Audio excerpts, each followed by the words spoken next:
My children used to play on mounds like these in our village. I've often wondered what they were. When I became a volunteer with Heritage Lincolnshire, I found out, you know, and these humps and bumps tell a remarkable story.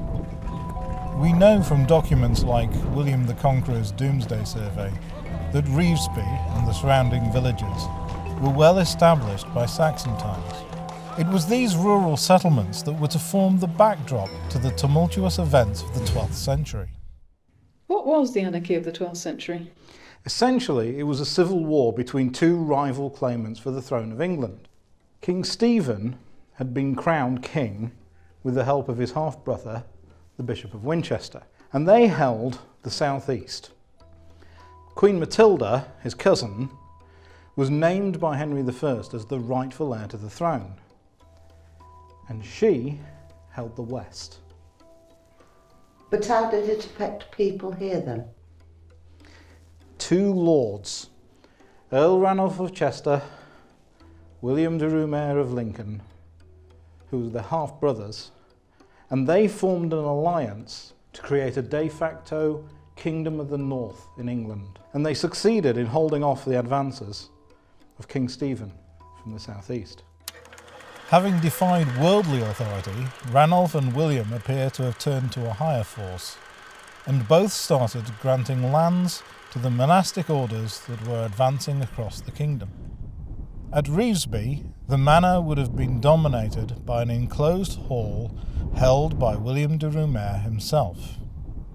And from the Abbey Charter, we know that there was a village, with tenants such as the farmers Lambert and his nephew Bristave, who held a farmstead in return for military service, and Hugo the miller and William his father.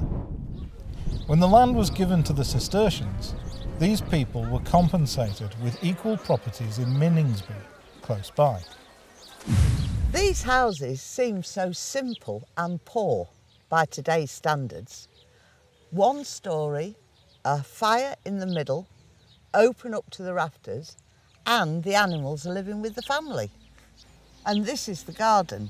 Not enough probably to feed the family, but it's supplemented by the crops from the common fields. Hello. So all the people were given new homes?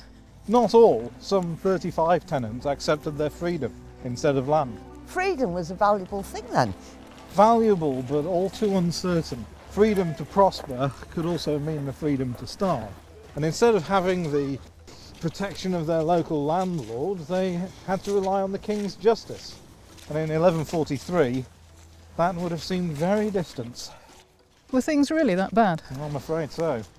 That's what makes the treatment of the Revesby tenants so remarkable. In fact, one writer at the time praises the abbot of Revesby for his positive influence, saying that the gifts of land profited both knight and monk alike. For in those days it was so hard for any to live a good life. So chaotic and disturbed was the land, reduced almost to a desert by the malice, the slaughter and the harrying of evil men. Thankfully, those times are now over 900 years past. The land has gone through the hands of monks and gentry into its current owners, custodians of the landscape for generations past and future.